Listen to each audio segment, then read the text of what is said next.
इथे आपल्याला देहात असताना तर त्याचा फायदा मिळणारच आहे, पण मृत्यूनंतर सुद्धा हे नाम आपल्या सोबत असणार.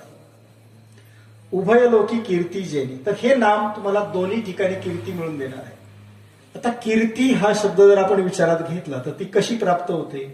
जेव्हा आपण एखादं चांगलं सत्कर्म, ईश्वराचं कर्म करतो आणि त्या कर्मातनं जो काही शुद्ध भाव निर्माण होतो आणि ज्या लोकांकडनं आपल्याला त्याची शाबासकी मिळते, याला कीर्ती म्हटली जाते. मग ही कीर्ती कशी येतात? आपल्याला वडिलोपार्जित पण मिळू शकते. मग ती कीर्ती टिकवणं ह्या पुढच्या पिढीच्या ते हातामध्ये असतं. पण ही कीर्ती फक्त ह्या लौकिक म्हणजे भूलोकापुरती न राहता तर आपल्याला पारमार्थिक जगतामध्ये सुद्धा उपयोगाला आली पाहिजे, अशी ही नामस्मरणाने कीर्ती आपल्याला मिळते ह्या नामस्मरणात. मग ही कीर्ती आपल्याला मिळाली तर काय होतं आपल्याला? तर आपल्या जन्मबंधनाचा जो मार्ग आहे, मृत्यूचा जन्म म्हणजे मृत्यूचा, हा मार्ग आपला सुकर होतो. किंबहुना आपण मोक्षाच्या प्राप्तीपर्यंतही जातो चांगलं नामस्मरण.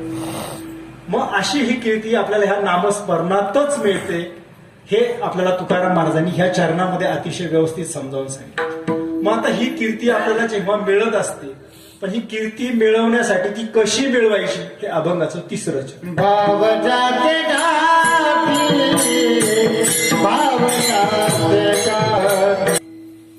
भाव ज्याचे गाठी त्यासी लाभ उठावठी. आता आपण नाम बघितलं, नामाचं महत्व बघितलं, नाम कसं घ्यायचं पाहिलं. पण हे नाम घेत असताना त्या नामामध्ये भाव असणं अतिशय महत्वाची गोष्ट. आता भाव म्हणजे नक्की काय? तर ईश्वराप्रती असणारी आपली अतूट श्रद्धा की या जगामध्ये ईश्वर आहेच आहेच आहेच.